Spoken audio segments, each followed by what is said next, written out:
말씀 제목은 마태복음 5장 9절입니다. 마태복음 5장 9절입니다.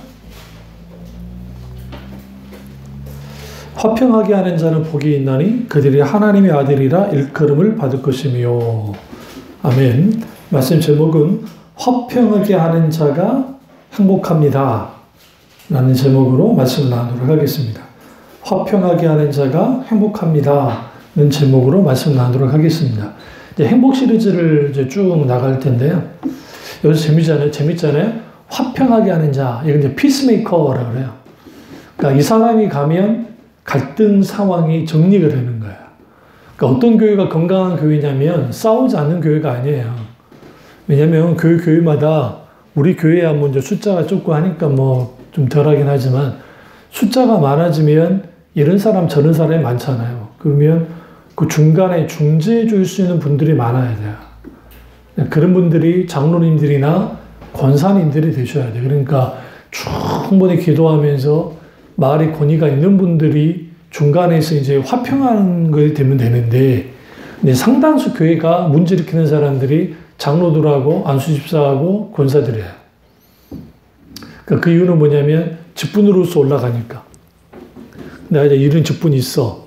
그러니까 한국 기독교의 가장 큰 맹점이 뭐냐면 교회 직제가 계급화돼 있어요. 그러니까 계급화되다 보니까 이제 여기에 우리나라 이름만 대하면 큰 교회에서 권사 취임할 때 뭐 500만 원에서 1000만 원 정도 내야 된다잖아요. 말은 이제 하나님께 감사헌금이라고 하지만, 그래서 언제 내실 거라고 하면서 이제 부목사가 전화를 걸고 또 그걸 녹음을 해서 세상 언론에 밝히는 또 그 교인, 소위 그 권사 이제 임명받은 사람의 행동. 자, 이러한 것들이 한국 교회에 이제 있는 이유 중에 하나가 뭐냐면 일종의 직분이 감투가 된 거예요. 그래서 한국에만 있는 아주 말도 안 되는 직제, 명예권사, 명예장로. 명예가 왜 들어가요, 거기? 심우권사, 심우장로만 들어가죠. 또 명예안수집사. 그러니까 안수집사감도 아니고 그렇다고 해서 권사감도 아닌데 또 안 하자 그러니까 명예를 붙여달라는 거죠. 그러니까 제가 그 천하 목사님이 거기에 아주 돈이 많은 분인데 그분이 뭐 교회를 가족들과 함께 교회로 나온 거예요. 교회로 나와서 하는 게 자기를 명예 장로를 좀 세워달라는 거예요. 시무장로 아니고 명예 장로를 세워주십시오. 아무리 봐도 아니거든요. 근데 그 아내 되는 그 권사님은 이제 그분은 권사를 받아야 되는데 계속 평지선에 있는 게 그래서 기도하다가 아내분은 권사를 세우고 그 다음에 남편분은 세우지 않겠다 해서 아무리 생각해 이분은 그럴 수도 없고 결국은 시험이 들어서 나가버렸습니다. 그 사람이 원하는 게 뭐냐면 자기 주위에 다 장로인데 자기만 집사인 거예요.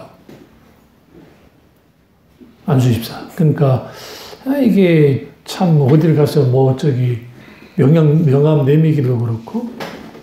제가 이 말씀 드린 이유는 뭐냐면 오늘날 피스메이커가 되어야 될 사람들이 트러블 메이커가 되는 거예요. 이건 아주 어리석은 거예요. 그러니까 그리스도인들이 살아갈 때에 화평하는 자가 돼야 된다. 근데 재미있는 것은 화평한 자가 하나님의 아들이라 일컬음을 받는다는 표현이 굉장히 중요한 거예요. 다른 거는 심령이 가난한 자는 복이 있어? 천국이 그들 것이야? 애통한 자는 복이 있어? 위로받을 거야? 그런데 갑자기 너는 피스메이커야? 너는 화평하게 하는 사람이야? 그런데 너는 어떤 사람이야? 하나님의 아들이라 여기서 일컬음 받는다는 게 중요한 거예요.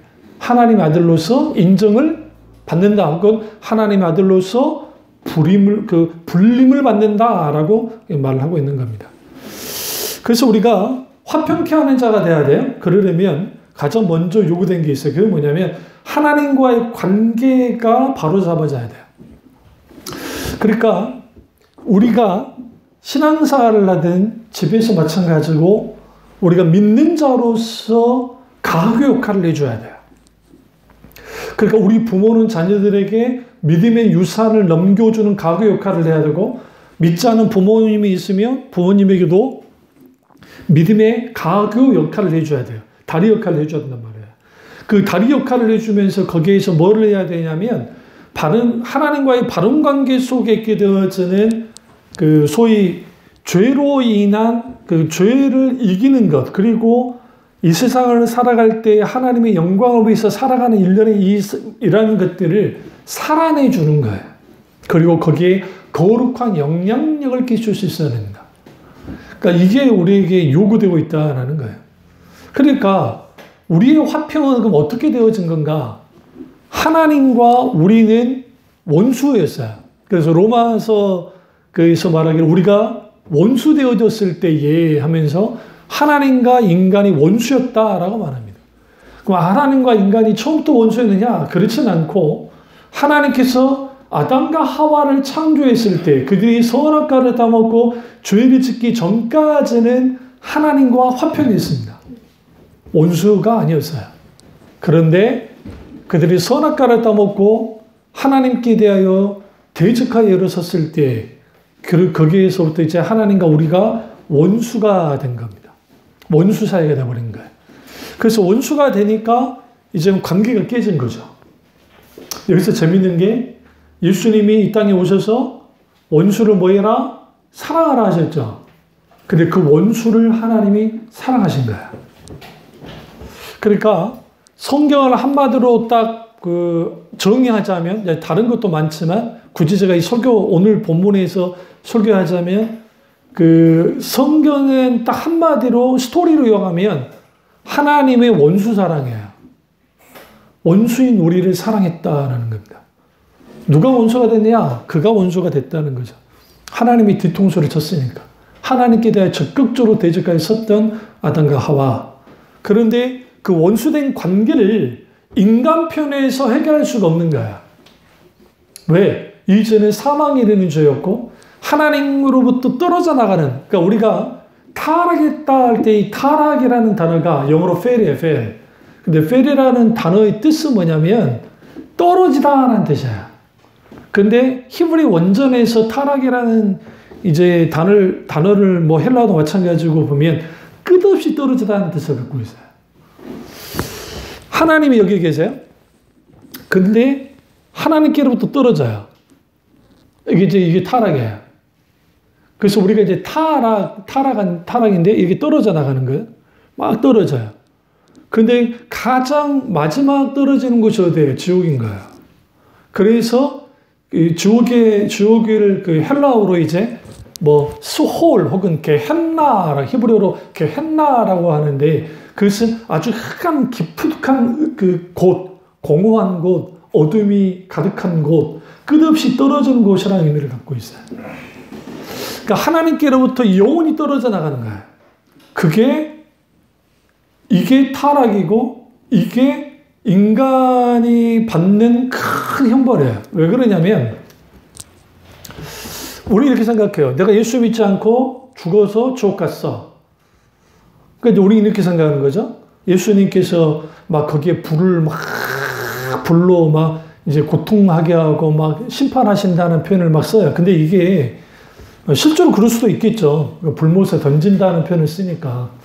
실제로 근데 실제로 그게 막 타가지고 뭐 고통을 당하죠. 그런데 인간의 근본적인 고통은 그건 별거 아니에요. 어떤 면에서는. 왜 그러냐면 그렇게 고통을 영원토록 받는 건 너무너무 힘들고 고통스러워. 근데 지옥에 있는 사람들의 가장 큰 고통을 느끼는 게 뭐냐면 하나님의 무관심에, 그러니까 하나님의 영광의 빛이 전혀 그들에게 비치지 않아요. 다시 말하면 절대적인 소외. 하나님께로부터 절대적으로 떨어져 나간 상태. 그러면 인간은 어떻게 하느냐? 인간은 창조될 때 하나님을 절대적으로 의존하는 존재로 창조됐기 때문에 인간이 어떤 상태에 빠지게 되냐면 이 존재의 엄청난 큰 고통에 막 사로잡혀요. 그러니까 단토의 신곡을 우리가 이제 많은 영향을 받아서 막 지옥이 지옥 단계 막 연호, 그 다음에 천국에 대한 그림을 이제 미켈란젤로나 그 사람들이 막 다 그려 놓으니까 우리 그걸 보고 이제 지옥 조감대로 보는 거예요. 근데 그건 이제 상상에 한 것이고 사실상 그 지옥의 가장 큰 문제는 뭐냐면 하나님과 영원토로 결별이 됐다는 거. 그러니까 떨어져 나갔다는 것은 하나님의 영원한 생명이 사라졌다는 거예요. 그러니까 생명이 없으니까 거기에 뭐가 들어와요? 흑암의 깊음, 다시 말하면 암흑 속에 딱 사로잡히는 거죠. 그리고 이게 하나님을 대적한 만큼의 고통을 느껴요. 하나님을 떠났기 때문에. 그 고통은 견딜 수 없어요. 그 견딜 수 없는 고통. 단순히 막 거기에 막 유황불이 막 있어서 막 사람들을 고통스럽게 하고 하니까 그것만의 고통이 아니라 하나님께부터 영원히 떨어져서 영원한 하나님의 생명으로부터 떨어져 나가는 것, 그리고 영원한 형벌을 받는 것, 그것이 지옥이고 그것이 타락인 거야. 그렇다고 한다면 우리가 하나님과의 관계 속에서 예수 그리스도가 왜 이 땅에 오셔야 되는가? 그 이유는 한 가지밖에 없어요. 하나님과 영원토록 결별된 상태가 되어버린 거예요. 우리가 죄를 지어서. 근데 하나님 원수를 사랑했다 했잖아요. 원수인 인간을 사랑하고 있어. 타락하기 전이나 타락한 후나 주님은 동일하게 사랑해요. 그러지 않았으면 인간을 창조하지 않았어요. 에베소서 1장이 말하는 것처럼. 그래서 주님이 사랑으로 창조하셨죠. 그리고 창조하신 하나님이 결정한 게 뭐냐면 하나님이 인간이 되셔서 하나님의 아들이신 예수 그리스도를 십자가에 죽여서 화해시키겠다는 거예요. 그 계획을 세우신 거예요. 그게 언제? 영원 전부터. 아담과 하와가 타락했을 때가 아니라 에베소 1장 보면 영원 전에 이미 주님이 우리를 택정했다. 우리를 구원하기를 택정했다는 말씀 속에서 이미 계획을 다 세우신 거예요. 이걸 뭐라고 보냐? 오이코노미아.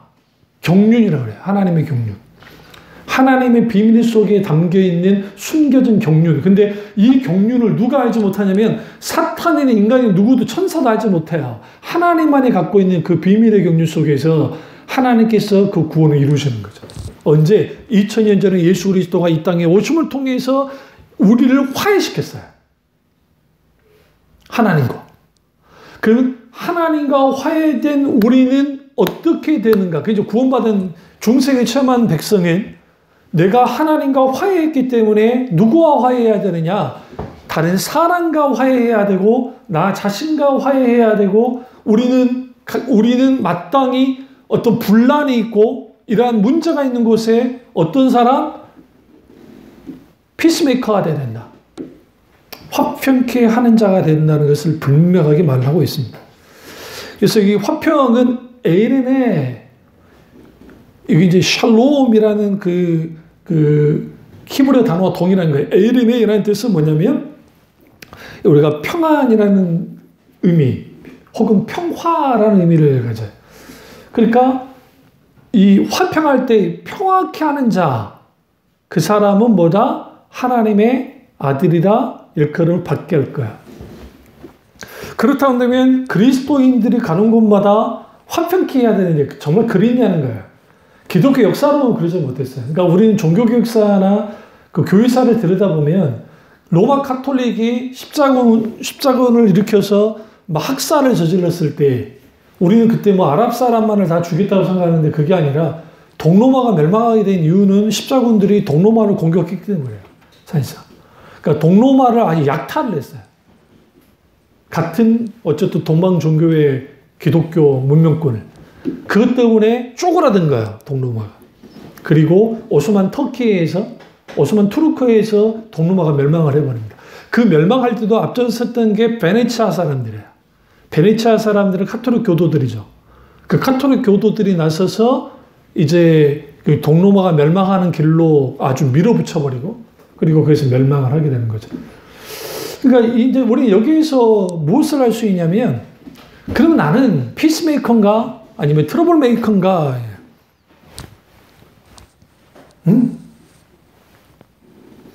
많은 사람들이 내가 피스메이커가 되고 싶은데 트러블 메이커가 되는 거예요. 그러니까 하나님과 인간과의 관계 회복은 궁극적인 평화를 예수 그리스도가 가져다 줬는데 우리가 하나님과는 화해했다고 하는데 정작 우리는 사람과 화해하기 쉽지 않아요. 여러분 가장 화해하기 힘든 집단이 누구예요? 가족이에요. 가족이 화해하기 힘들어요. 가족이기 때문에. 막말로 세상 사람 같으면, 그러니까 나 그냥 아는 사람 같으면 안 보면 그만이잖아요. 굳이 그것 때문에 그럴 필요는 없죠. 그러나 가족은 혈연 관계로 묶여 있어요. 연결이 돼 있단 말이죠. 혈연 관계로 연결된 있기 때문에 용서하기 쉽지 않아요. 여기서 부딪히는 거예요. 그러니까 예수님께서 말세에 아비와 자식이, 부모가, 남편이, 아내가, 이게 그들이 서로 원수되어 싸운다라고 그러잖아요. 이거는 복음 때문에 싸운 것을 의미해요. 그러니까 하나님 나라의 복음 때문에 이제 그들이 돼지가 있을 때 너희 가족이 이렇게 돼지가 설 것이다. 그때 두려워하지 말라고 주는 계속 말씀하시거든요. 그러니까 복음 때문에 싸우는 거야. 그때 쳐야. 그거는 진리 문제니까.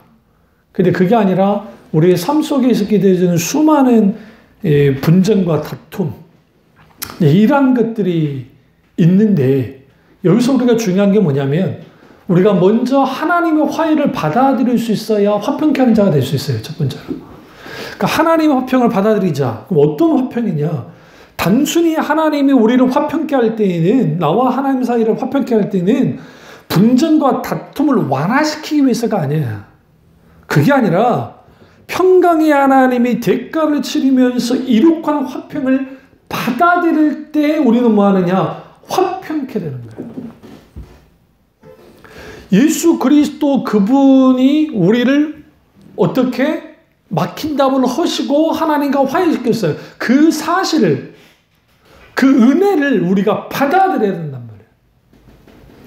과거 우리 복음성가 중에 주는 평화 막힌 담을 모두 허셨네. 주는 평화 우리의 평화 염려 다 맡기라. 주가 돌보시니. 주는 평화 우리의 평화.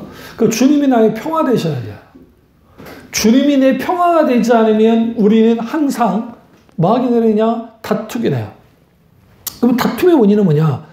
내가 별로 잘못한 게 없는 거야. 너무나 많은 사람들이 남 탓을 해요. 특별히 가족관계 속에서. 네가 잘못해서 그렇지. 정작 본인은 잘못한 게 하나도 없어.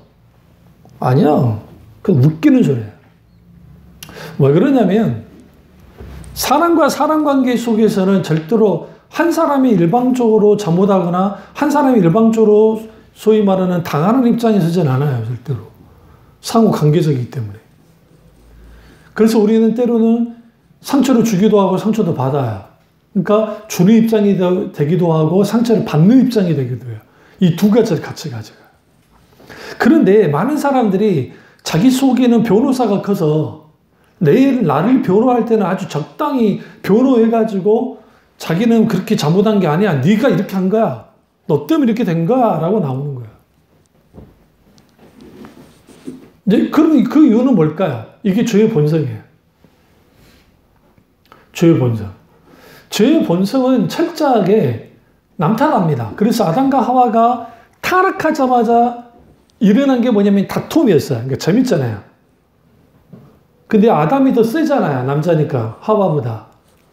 남자보다 남자니까. 더 세니까 하와가 쪽도 못하고 가만히 있던 거예요.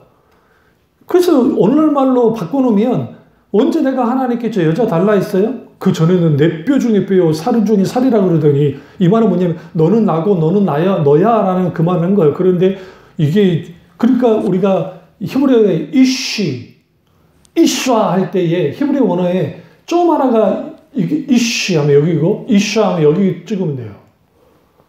무슨 말이냐면 좀 하나 차이예요. 남자 여자 차이가. 히브리 원전 안에. 근데 재밌는 게 언제 달라 했어요? 그러면서 저 여자가 이제 굉장히 중요한 거예요. 저 여자가 선악과를 따먹게 했어요. 그럴 거. 지가 따먹었으면서 같이 따먹었으면서. 그러니까 이제 하와가 성질은 나는데,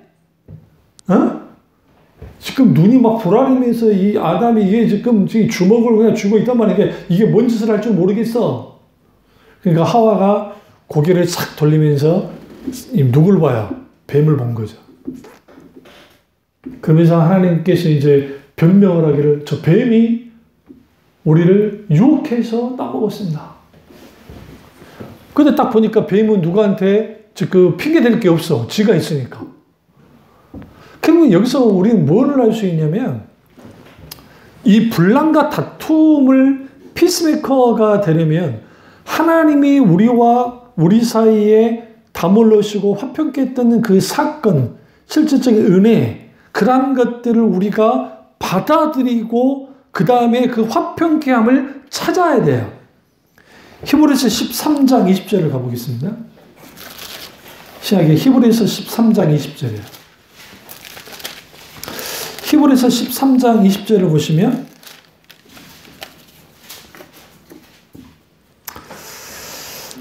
보시면 양들의 큰 목자이신 우리 주 예수를 영원한 언약의 피로 죽은 자 가운데 이끌어내신 평강의 하나님이 모든 소원한 일을 너희에게 온전하게 하사 자기 뜻을 행하게 하시고 그 앞에 즐거운 것을 예수 그리스도로 말미암아 우리 가운데 이루시기를 원하노라. 영광이 그의 세실복음토록 있을지어다. 아멘.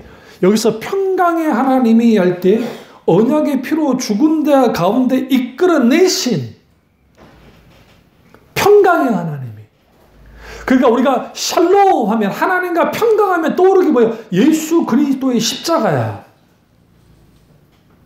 예수 그리스도의 십자가를 떠올려야 되고 예수 그리스도의 십자가가 하나님과 우리 사이를 화평케 했으니까 우리는 그를 받아들이되 우리는 그 하나님의 화평을 찾아야 된다고요. 우리 이렇게 생각해. 내가 언제까지 참아야 돼? 이게 문제야.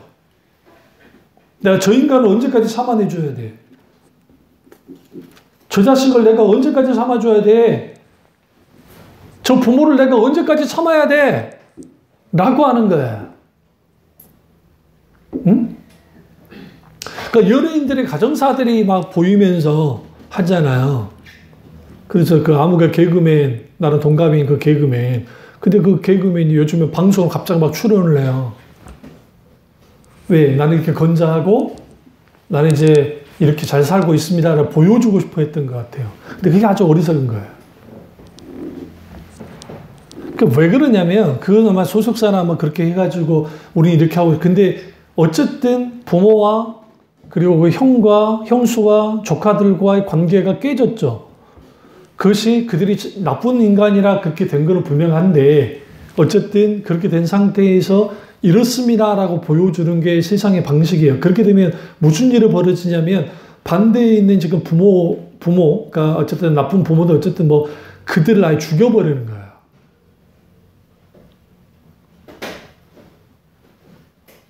그러니까 고소고발하면서 막 하는, 그러니까 제가 그런 그 생각을 한 적이 있거든요. 차라리 돈을 주고 끝냈어야 돼. 고소하지 말고. 그리고 그 소사를 나와버렸어야 돼. 그랬으면 대중이 그 개그맨을 이렇게 했을 거야. 참 너 착하다. 너 바본데 착하다. 다 견뎠어. 이런 가십거리 사라지잖아요. 대중은 그를 더 사랑해줘요.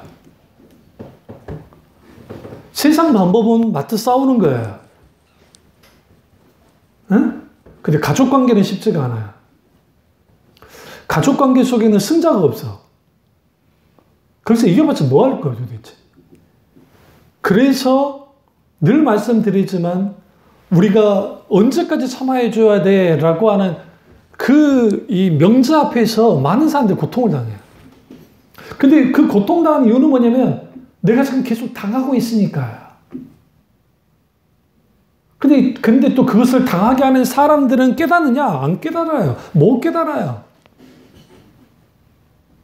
어떤 면에서는 그렇게 하기 싫은데도 하게 될 때가 있어요. 연약해서. 때로는 막 이제 이러한 것들이 안 되어버리는 것이죠. 그러니까 그러한 것들이 됐을 때 있게 되어지는 수많은 마음의 눌림과 고통과 아픔. 그러니까 내가 언제까지 참아야 되는 생각을 할 수밖에 없어요. 그러니까 주님 이렇게 말합니다. 죽도록 참아야 돼. 하나님이 다루실 때까지. 죽도록 참아야 돼요. 그래서 죽도록. 안 바뀌어요. 사람은. 근데 안 바뀌니까 인간이에요. 하나님 안 바뀌는 걸 잘 알고 있어요. 그래서 하나님이 다루시는 거예요. 누구를 다루는 거냐? 둘 다 같이 다 다루어요. 그래서 우리는 그 하나님의 다루심 속에서 들어가서 거기서 내가 하나님으로 인하여 그분께 부르짖고 그분을 찾음으로 인해서 내가 달궈져야 돼. 어떤 사람으로? 피스메이커로. 그래서 그 다니엘, 그 다음에 요셉, 특별히 느헤미야, 다니엘 같은 경우에도 정적들이 공격을 하는데도 불구하고 다니엘이 그 공부술수를 쓰질 않아요, 전혀. 이상할 정도로. 머리가 그렇게 좋은 사람인데도. 느헤미야도 마찬가지예요. 근데 그가 가교 역할을 해요. 그러니까 다니엘도 가교 역할을 하고 느헤미야도 가교 역할을 하면서 하나님의 뜻을 충분히 이루기 시작해요. 결국은 대적들이 인정을 하기 시작해요. 그러니까 그의 정적들을 인정할 수밖에 없는. 그러니까 우리는 여기에서 분명하게 볼 게 뭐냐면 나는 트러블 메이커인가 아니면 피스메이커인가 좀 들여다볼 필요가 있어요. 그러면 화평케 하는 자가 되라고 하는 이 말씀이 우리에게 굉장히 중요한 시사한 바를 건데 그 화평케 하는 자가 되려면 앞서 말했듯이 하나님 화평을 받아 누려야 된다. 하나님 화평은 죽음으로 화평케 하신 그 화평, 그 평화, 그게 우리 속에 된다. 그러면 그것이 우리 속에 있게 됐을 때 내 속에는 그는 도대체 어떤 일이 벌어지는가? 어떤 일이? 이게 샬롬이라고 하는 히브리어 단어에 집중하셔야 돼요. 샬롬이라는 단어의 뜻은 우리가 이제 성지순례를 가면 샬롬 아니면 이제 이제 아랍 사람들은 살람 아니면 또 있어요. 아직 이름이 갑자기 생각 안 나는데 그 단어가. 근데 이제 주로 샬롬이에요. 샬롬. 우리처럼 안녕하세요 하는 뜻이에요. 안녕하세요. 근데 이제 히브리어의 샬롬은 단순한 안녕하세요 의미만 갖고 있는 게 아니에요. 그건 뭐냐면 이거예요. 내가 치열한 전쟁을 하고 있어요. 싸우고 있단 말이죠. 싸우는데 그 속에 평안한 거야. 그러니까 치열한 전쟁을 싸우고 있는데 내가 평화하고 있다고요. 그게 샬롬이에요. 대부분이 편안하면 모든 전쟁도 종결되어지고 모든 것이 끝난 다음에 편안한 상태를 평화라고 생각할지 모르는데 싸우고 있는데도 불구하고 전쟁 중에도 불구하고 샬롬 하는 거예요. 근데 그런 평화가 어떻게 주어지냐는 거예요. 주님이 놀랍게 주시는 그 놀라운 하나님의 은혜, 다시 말하면 내 마음을 주님이 강력하게 붙잡으셔서 어떤 환난과 역경 속에서 흔들리지 않는 그 하나님의 참된 평안이 우리 가운데 있어야 샬롬이 가능해요. 참된 평안이. 내가 너희에게 뭘 주노라? 나의 평안을 주노라 했다고요. 굉장히 중요해요. 주님의 평안이 주어져야 돼요. 주님이 평안이 주어지려면 우리는 마땅히 그 평안함 속에 나아가야 되는데 그 평안함이 언제 빛을 발하느냐? 힘들고 어렵고 문제 앞에 있을 때에 하나님이 주시는 놀라운 은혜 가운데 내가 평안하기 시작해요. 내가 평안한데 그 평안함과 동시에 우리가 갖게 되는 게 안전함을 느껴요. 대표적인 게 이거예요. 제가 그 동물과 관련된 그런 다큐를 보다 보면 독수리가 있고 하잖아요. 독수리가 막 이제 그 애미가 이제 사냥을 하고 막 날아가면은 새끼들이 아주 위험에 빠집니다. 왜냐하면 없으니까. 그런데 그 까마귀라든지 아니면 까치라든지 이런 것들은 달라옵니다. 왜? 잡아먹어요. 막 와서 막 이제 먹죠. 그런 상황이 되어졌을 때에 독수리가 아주 시력이 좋기 때문에 아주 빠르게 날아와서 다 도망쳐요.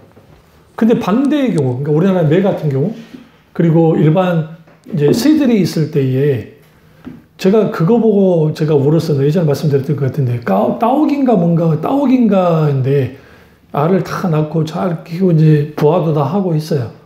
그래서 이제 암컷과 수컷이 있는데 교대하면서 한데 이제 수컷이 교대하고 암컷은 먹이를 먹으러 가고 그때 그 올빼미가 날아온 거예요. 올빼미가. 날아와서 딱 오니까 수컷 따오기가 어떻게 하느냐? 기척 탁 피더니 탁 감싸는 거예요, 새끼들. 그리고 그 올빼미가 죽여버렸어요, 수컷을. 그러니까 우리 그렇게 하면은, 이제 그냥 수컷을 잡아먹고 끝내겠지라고 할 수 있잖아요. 근데 그 수컷을 딱 해갖고 땅바닥으로 탁 던져버리는 거예요. 땅에 탁 떨어지는 거예요. 옆에 있다가 죽어서 이렇게 쓰러져 있어. 놔두고 신선한 새끼들, 그거를 잡아서 먹는 거예요. 그러니까 그 관찰 카메라를 했던 분들이 그거 보고 다 울었어요. 그러니까 애미를 수컷을 죽였으면 그거 잡아먹고 끝날 것이니까 왜 그러니까 동물학자가 하는 말이 이 올빼미나 얘들은 아주 야들야들한 고기를 좋아한대요. 부드러운 고기. 근데 새끼들 부드럽잖아요.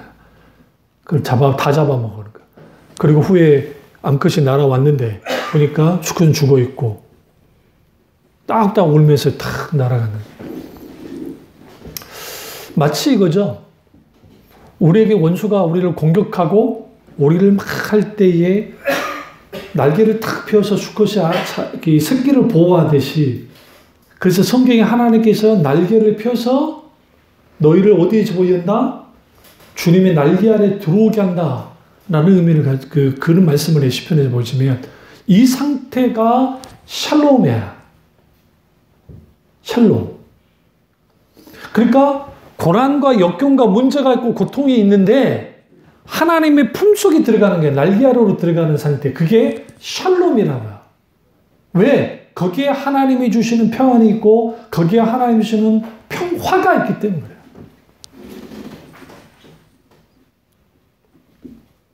그래서 우리가 언제든지 진정 우리가 피스메이커가 되려면 우리는 하나님의 날개 아래로 들어가야 돼요. 하나님의 보호의 그늘 아래 들어가야 된다. 이게 되지 않으면 우리는 화평케 한 자가 안 돼요. 그러니까 우리는 날마다 하나님을 구해야 돼요. 힘들고 어렵고 내 마음이 어지럽고 내 마음이 힘들고 어려울 때 정신을 못 차리는 것이 아니라 하나님 그분에게 부르짖으면서 하나님 그분을 찾아나갈 때에 하나님의 그늘 안에 들어갈 때 비로소 그 안에서 샬롬이 부어지고 거기에서 평화가 일어나요. 그러면 당연히 거기에서 피스메이커가 되는 거예요. 화평케 하는 자가 되는 거예요. 그럼 왜 우리는 화평케 하는 자가 못 되느냐? 그만한 우리 가운데 그만한 에너지가 없어요. 너무나 많은 사람들이 어리석게 신앙생활하고 삶을 사는데 너무나 많은 에너지를 사람과의 관계, 무슨 관계에서 너무나 많이 쏟아버려요. 그래서 마음이 탈진되어지고 소진돼요. 그래서 필요한 게 여행이 필요하기도 하고 쉼이 좀 필요하기도 하고 그렇지만 그런다고 해서 해결되진 않아요. 내 마음을 하나님께로 가져가야 돼, 계속. 그게 찬양으로 가져가든 기도로 가져가든 말씀 묵상 속에 가져가든 하나님과 대화 속에서 계속 가지고 가는 거예요. 가져가는. 그리고 그 속에서 내가 마땅히 내 속에 하나님의 참된 샬롬의 평강이 주어질 때 비로소 우리 말하느냐 화평케. 가장 먼저 변하는 게 우리 언어부터 변할 겁니다. 우리의 태도도 변할 겁니다. 우리의 생각이 변할 겁니다. 그러면 거기에서 바뀌어지겠죠. 욥기서 22장 21절에 너는 하나님과 화목하고 평안하라. 그러면 복이 내게 임하리라. 어느 무엇보다도 하나님과 화평해야 돼요. 반목하면 안 돼요. 그와 동시에 다른 사람과도 화평해야만 합니다. 그러니까 이런 화평이 하나님과 우리 가운데 있으면 다른 사람과도 화평을 해야 되겠는데 다른 사람과 화평을 하려면 반드시 우리가 그들을 포용할 수 있는 포용력을 가져야 돼요. 그게 두 가지예요. 그는 탐구 하나님 통해서 배웠잖아요. 늘 강조하잖아요. 제가 여러분들에게 이 강조하는 거 여러분도 가지고 나도 가져야 되니까 기다려주는 거. 그리고 설 자리를 주께서 아버지가 설 자리를 내어주잖아요. 포용하는 거예요. 그러니까 기다려주고 품어주는 거. 기다려주고 품어주는 거. 마냥 기다리는 거 아니에요. 돌아오기를 기다리는 거잖아요. 하나님께 기도하면서. 그리고 품어주는 거. 품죠. 뭐로 품까요? 기도로 품어야 돼. 그래서 화평은 하나님과 화목했을 때에만 가질 수 있는 것이고, 그리고 그 화평을 가지고 우리는 뭐 해야 되느냐? 당연히 다른 사람에게도 우리가 피스메이커로 가야 돼. 그러니까 우리 번역된 화평이라는 그 오늘 그 단어가 영어로는 피스메이커라고 되어 있거든요. 뭘? 평화를 만드는 사람이 되는 거잖아요. 그러니까 평화를 만드는 사람이 되어진다. 환난과 어려움을 당해도 우리는 그 상황에서 피스메이커, 평화를 만드는 사람이 되어야 되고, 갈등과 갈등이 있을 때에도 그것을 어떻게 화평케 하는 방향으로 끌고 나가야 되지, 그것을 어떻게 하면 충돌을 하고, 어떻게 하면 피해버리고, 어떻게 하면 뭐 할지, 그것은 아주 어리석은 거예요. 그러니까 오늘날에 그 뭐 돌싱이다 무슨 예능 프로들이 마치 뭐 이혼이 별거 아닌 것처럼 하는데 웃기는 소리예요. 왜 그러냐면 그 나이든 한 70대 되어지는 그 김수미 씨부터 시작해서 그분 아니고 어쨌든 그 어른들이 막 나와서 얘기할 때 그러면 뭐 이혼이 자랑거리냐 직격탄 나는 분이 있으니까 그건 아니지라고 했거든요. 이게 뭐냐면 세상 분위기를 예능이나 온라인 사상들이 그렇게 만드는 거예요. 별거 아니라는 식으로. 그렇다고 또 이혼한 사람들을 막 정죄하면 안 되겠죠. 각기 그들의 사연들이 있는데.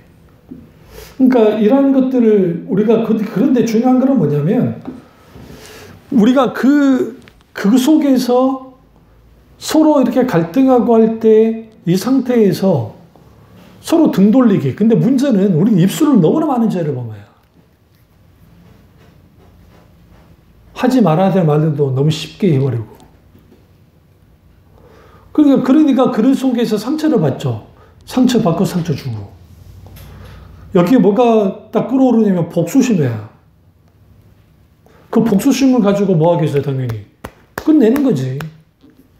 앞서 말했듯이 내가 언제까지 참아야 돼? 언제까지? 그 주위 사람들 그러거든요. 바보냐, 그걸 참게. 사회 분위기가 그래요. 그러니까 제가 어렸을 때는 교회 분위기도 사회 분위기는 참고 살아라고, 원래는 참지 말고 그냥 헤어져. 뭐 그까짓 뭐 문제야. 나는 게 이제 흔하죠. 그러니까 여기에서 어떤 문제가 발생되어지냐면, 그러면 거기에 이제 하나님의 길자리가 없어요. 하나님의 길자리가. 물론 이제 폭력을 막 행하고 막 말도 안 되는 짓을 하는데 그걸 계속 매를 맞으면서 그걸 견디고 있어야 되나? 그건 아니죠. 그건 아니에요. 무슨 말이냐면, 제가 어렸을 때 목사님도 그렇고, 내 선배 목사님도 그렇고, 소위 중독자들, 그러니까 알코올링 중독에 빠지고, 도박에 빠지고, 그래서 막 주먹, 몇 때리고, 물건 집어던지고, 난리 법석을 치는 인간들, 막 폭력 행사하고 하는 인간들이 변화되기 쉽지 않다는 거예요. 그래서 그 시대에, 그 엄격한 시대에도 목사님들이 원하냐면 그때는 그냥 헤어져 버려요. 안 돼. 헤어져. 그랬다. 왜? 난리를 치니까. 그 대표적인 우리 아버지지. 그런 케이스. 근데 그게 성경적으로 보면 맞는 말이냐? 그렇지는 않아요. 근데 문제는 맞아 죽어야 되냐고, 그러면 또. 그건 별개의 문제야, 그거는. 그러니까 여기에서 이제 현실과 하나님의 말씀을 적용하는데 이게 문제가 많이 생겨요. 근데 중요한 건 뭐냐면, 얼마나 하나님의 앞에 우러받고, 얼마나 하나님을 찾았냐는 거예요, 도대체. 많은 사람들이, 오늘날의 사람들이 과거에 우리 어머니 시대나 어느 시대보다 참지를 않아요. 특별히 자녀들이 그렇고. 또 우리가 자녀들을 향해서 그럴 수도 있고. 그러니까 소위 감정되게만 하는 거죠. 여기에 뭐가 필요하냐면 윤활유 역할을 해주는 그러한 그 피스메이커가 있으면 좋은데 그게 안 되는 거예요. 그러니까 그 주말마다 명절만 되면은 가족들끼리 싸우는 이유가 그거예요. 형이 어쨌고 이거 섭섭했는데 어쩌고. 그러니까 우리가 이거 아셔야 돼요. 잘 들으세요. 내가 이 말을 해가지고 섭섭한 마음이든 뭐든 답답한 뭐든 이 말을 해가지고 플러스 될 것 같으면 하세요.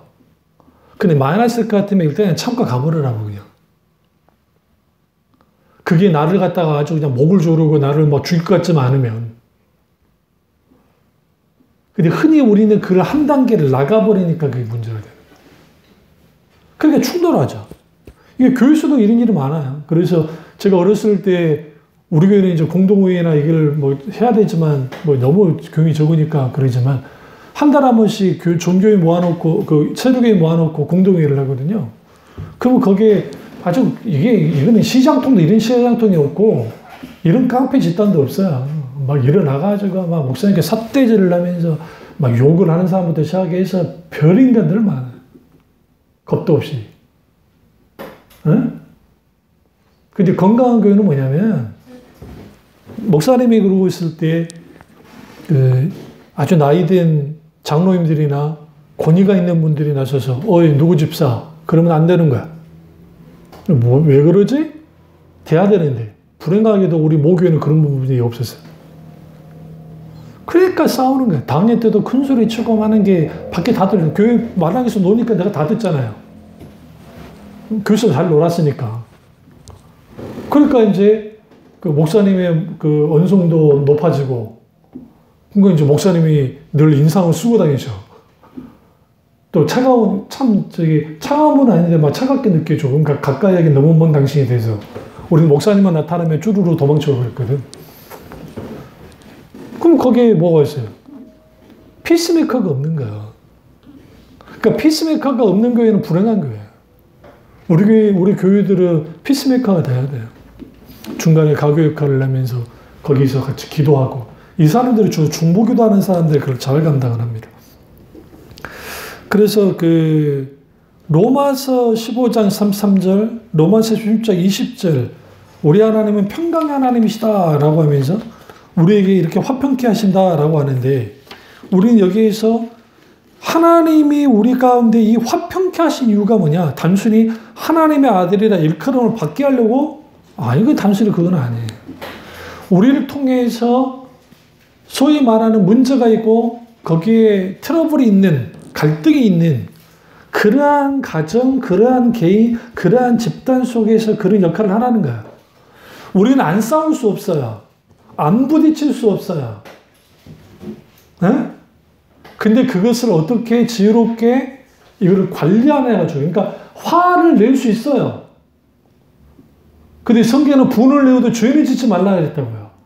그러니까 죄 짓지 않는 선에서 분을 내면 돼요. 응? 그게 쉽지 않아서 그렇지. 그러니까 성질 나니까, 가족이니까, 가까우니까 우리는 하지 말아야 말까지 하잖아요. 막말을 쏟아 부어버린단 말이에요. 그게 폭력이고, 그게 성경에는 칼로 그들이 심장을 찌른 것 같다고 성경 말하거든. 그걸 찔러버려요.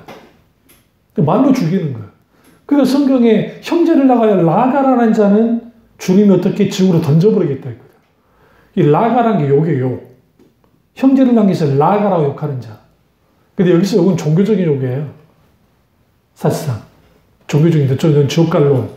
그러니까 하나님 오히려 너를 지옥 가게 할 거야. 그러니까 여기서 우리가 피의자 코스프레 하지 말고, 또 내가 피해자라 할지라도 그것을 하나님께로 가지고 나아가서 영적으로 내 마음을 관리해야 돼. 영적으로.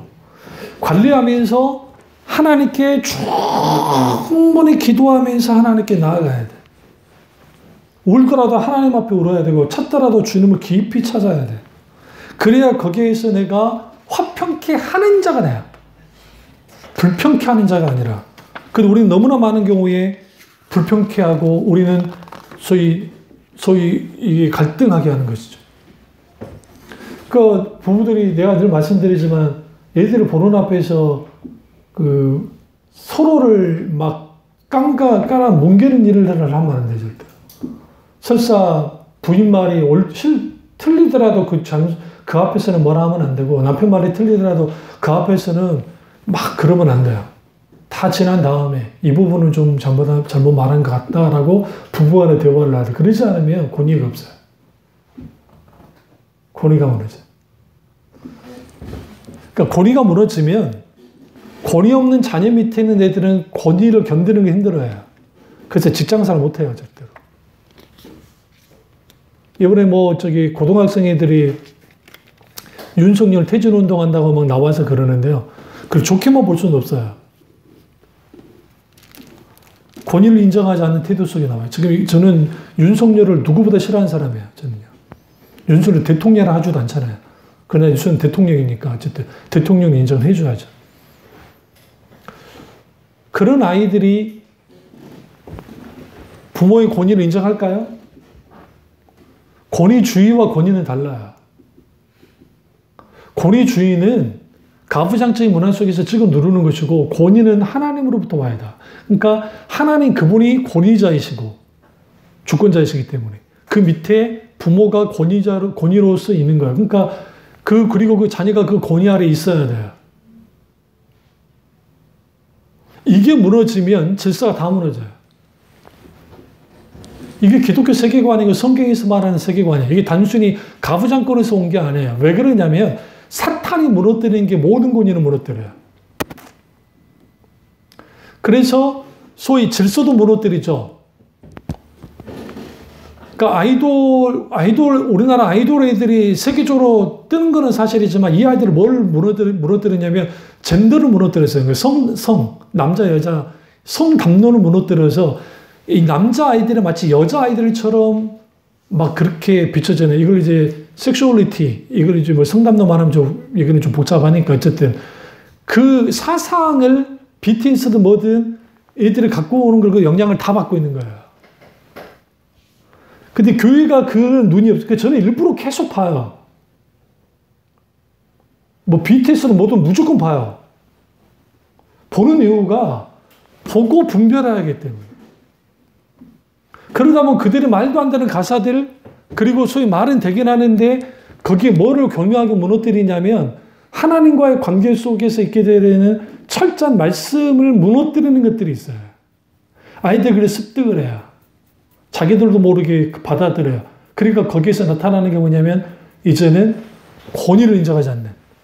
그럼 권위를 인정하지 않는 게 누가 가장 먼저였어요? 68혁명을 일으켰던 68년도 1968년도에 68혁명을 나섰던 오성운동을 했던 사람들. 이게 뭐냐, 마오쩌둥 연합받은 인간들. 그게 유럽에서 일어났거든. 그 사람들 올라 히피 문화고 뭐고 거기서 다 나왔어요. 마약이 유럽이든 미국이 퍼졌던 이유 중에 하나 오성운동 이후에 일어나는 거예요. 그 일어난 게 뭐냐, 모든 권위를 무너뜨렸어요. 모든 권위를. 당연히 하나님의 권위도 무너뜨려 있죠. 교회 권위 무너뜨리고 부모 권위 무너뜨리고 다 똑같은 거야. 다 괜찮은 거야. 질서고 뭐고 다 깨부죠. 거기에 혼란이 가득되죠. 뭐가 없어요? 화평이 없죠. 피스메이커가 없죠. 그 유파혁명에 나섰던 사람들 유인에 다 들어가 있어요. 거의 상당수가. 그 사람들이 나온 머릿속에서 뭐 이런 기준이다 막 하잖아요. 그게 다 유파혁명, 그게 성경 말씀과 부딪히는 것도 너무 많아요. 그래서 세계를 잡고 있는 게 그 사람들이 잡고 있어요. 이게 제가 지금 보수적인, 막 극보수적인 말을 하려고 이 말씀 드리는 게 아니에요. 실제로 그렇기 때문에. 문학, 드라마, 뮤지컬, 기타 이런 거 다 들여다보세요. 결국은 내가 왜 화평케 한 자가 못 되는가? 그럼 그릇이 안 돼서? 아니에요. 그것보다는 내가 하나님과 화해한 게 뭔지를 모르는 거예요, 도대체. 내가 어떻게 화해했냐는 거예요, 도대체. 예수 그리스도가 죽어서 화해시켰어요. 그렇다고 한다면 하나님의 죽음으로 내가 화해된 사람이에요. 그럼 우리는 하나님께 대하여 어떤 빚을 갖고 있어요? 화해된 빚을 갖고 있어요. 근데 우리가 하나님께 빚을 갚을 필요는 없어요. 왜? 하나님은 무조건적인 은혜 가운데 주신 거니까. 근데 하나님 우리에게 요구하는 게 있어요. 그게 뭐냐면 서로 사랑하라고 주님 말씀하시죠. 이상하지 않으세요? 내가 너희를 사랑한 것처럼 너희도 내 몸같이 이웃을 사랑하라라고 그래요. 내가 너희를 사랑한 것처럼 이웃을 사랑하라. 그 이웃의 범주는 가족이에요. 가정, 부모 자식 간의 부모 관계, 부모 자식 간의 관계가 그 다음에 이렇게 넘어가는 거예요. 이런 사람들이 있어요. 남한테는 아주 잘해. 가족한테는 개떡이야. 웃기는 소리 하지 마요. 가장 가까운 가족에게 못하는데 이게 말이 돼요? 그건 가짜야. 범주는 가까이 가는 거야. 그러니까 이런 사람들이 있죠. 유니세프나 그런 데는 막 이제 기부도 잘 하면서 정작 우리나라에서 활동하는 어떤 그런 단체에 기부하지 않는다. 그것도 웃긴 거라고요.